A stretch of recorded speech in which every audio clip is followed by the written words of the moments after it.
Vous venez d'assister à des contes et légendes à la Stube des Deux Étangs, c'est à Heiligenberg. C'est porté par Marc Polbès. Quelle drôle d'idée de faire comme ça une sorte de show et de spectacle avec ses clients.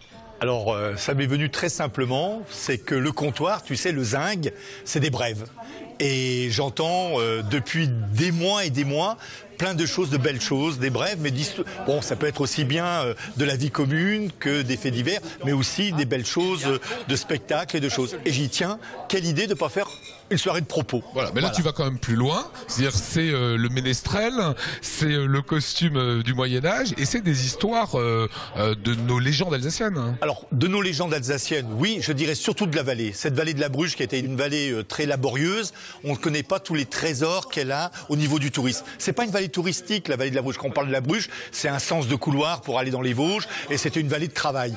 Mais il y a tellement de belles choses, le Guirbaden, le Pont des Fées, le Nid des Sorcières, il y en a à profusion, et je me suis dit, tiens, il y a un patrimoine à remettre en valeur. Alors j'ai le sentiment aussi que c'est dans la veine des tenanciers qui racontaient des belles histoires à leurs clients il y a bien longtemps. Ils faisaient colporteur. Ils colportaient la nouvelle, ils colportaient l'histoire, et ils devaient distraire, il n'y avait pas la télévision. Et voilà, donc c'était plus facile. Est-ce que c'est aussi un développement économique, puisqu'on aime bien aussi parler de ça sur Alsace 20, c'est de se dire, voilà, je vais apporter un plus aussi dans mon établissement à Heiligenberg. Alors je peux le dire, vu que mes comptes sont écrits par moi-même et que c'est moi-même qui fais office, je n'ai pas la fameuse SACEM à payer.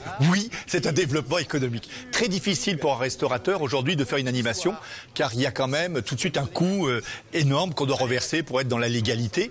Et en fin de compte, le propos est encore libre. Donc je fais ça. Et donc oui. Là, c'est et le restaurateur et le compteur. En même temps. Voilà, qui tous les jeudis soirs. Ça dure combien de temps? Ça commence vers quelle heure? À partir de 19h, 20h, je vais pas assaillir les gens parce qu'ils sont pas venus me compter. C'est un peu, je leur demanderai s'ils veulent, s'ils veulent pas. J'ai en général 5-6 propos à annoncer. Donc grosso modo, c'est à peu près 3 minutes. Ça peut être drôle en fin de soirée pour que ça soit entendu. Et c'est un esprit pour être que les jeudis soirs.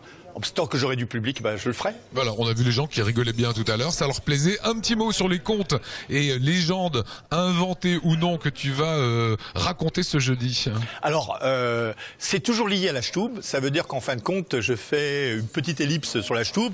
Je mets mon personnel en autorisation.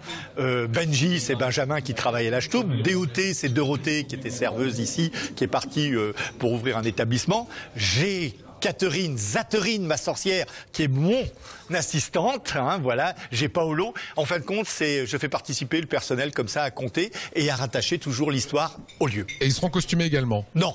Ils veulent pas. Il n'y a que le chef. Il n'y a que le chef. Voilà. C'est à ne pas manquer. C'est une super initiative. Ça se passera ce jeudi, tous les jeudis, ici à la Stube des Deux Étangs. Le soir. Voilà. Le soir à partir de 19h à Heiligenberg.